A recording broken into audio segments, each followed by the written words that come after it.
राधे राधे दोस्तों, आज हम एक गुरु और शिष्य की कहानी सुनाने जा रहे हैं। एक गुरु और शिष्य जंगल से होते हुए अपने गांव जा रहे होते हैं।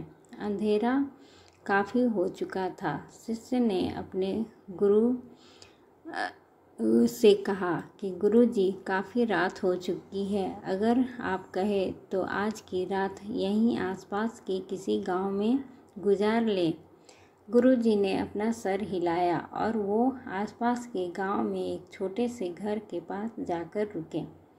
अब जैसे ही वहां गए तो गुरुजी के शिष्य ने दरवाज़ा ठकठकाया।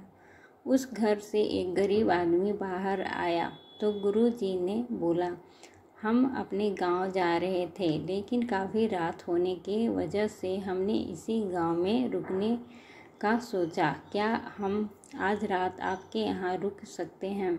गरीब आदमी बोला, हाँ क्यों नहीं, आप दोनों अंदर आ जाइए।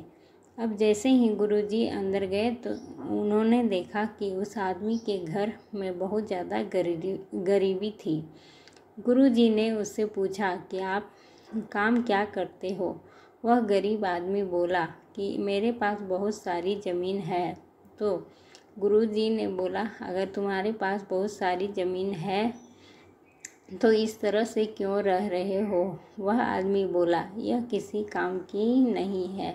गांव वाले बोलते हैं कि ये बंजर ज़मीन है, यहाँ पर कुछ भी नहीं उगाई जा सकती है और वहाँ फसल उगाना बहुत बड़ी बेवकूफ़ी है। गुरुजी ने बोला कि तुम्हारा गुजारा कैसे होता है? उसने बोला कि मेरे पास एक भैंस है जिससे मेरा पूरा परिवार चलता है। ये सुनने के बाद गुरुजी सो जाते हैं और रात में जब सब लोग सो रहे होते हैं तब गुरुजी अपने शिष्य को उठाते हैं और उस गरीब आदमी की भैंस लेकर अपने गांव चले जाते हैं। शिष्य अपने गुरु से पूछता है कि गुरुजी, कहीं आप ये गलत तो नहीं कर रहे हैं? उस आदमी की रोजी रोटी इसी भैंस की वजह से चलती है। तो गुरुजी अपने शिष्य की तरफ देखते हैं और मुस्कुराते हुए आगे बढ़ जाते हैं। उस बात को तकरीबन 10 साल गुजर जाती है और जो गुरु का शिष्य था वह बहुत बड़ा गुरु बन चुका था। तो एक दिन उन्हें उस गरीब आदमी की याद आती है कि मेरे गुरु ने उस आदमी के साथ अच्छा नहीं किया था। मुझे एक बार चलकर देखना चाहिए कि वह आदमी अब किस परिस्थिति में है।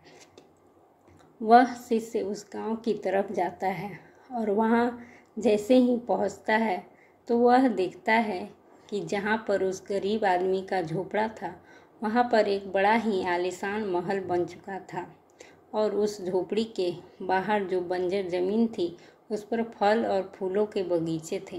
तभी उधर से उस घर का मालिक आता है। शिष्य उसे पहचान लेता है और उस आदमी को बोलता है, तुमने मुझे पहचाना? मैं अपने गुरुजी के साथ आया था, हम एक रात के लिए आपके यहाँ रुके भी थे।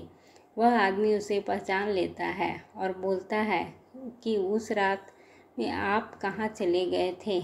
उस रात के बाद ही मेरी भैंस कहीं चली गई थी, मेरे पास कोई रास्ता नहीं था, तो मैंने अपनी ज़मीन पर मेहनत की और फसल निकल आई और आज मैं इस गांव का सबसे बड़ा और सबसे अमीर आदमी बन चुका हूँ। यह सुनने के बाद शिष्य के आंखों में अपने गुरु के जी के लिए आंसू आ गए और उसे यह बात समझ आई और वो रोने लगा। इस कहानी से हमें ये सीख मिलती है कि हमारे अंदर ऐसी बहुत सी टैलेंट छुपी हुई है, लेकिन हमें कोई ना कोई चीज़ रोक कर रखी है। वो आपका फैमिली वाले भी हो सकते हैं, आपकी जॉब भी हो सकती है, कुछ और भी हो सकता है। देखिए आपके पास भी तो भैंस की जैसी कोई दूसरी चीज़ तो नहीं है जिसने आपको आगे बढ़ने से रोक कर रखा है। धन्यवाद। चैनल को लाइक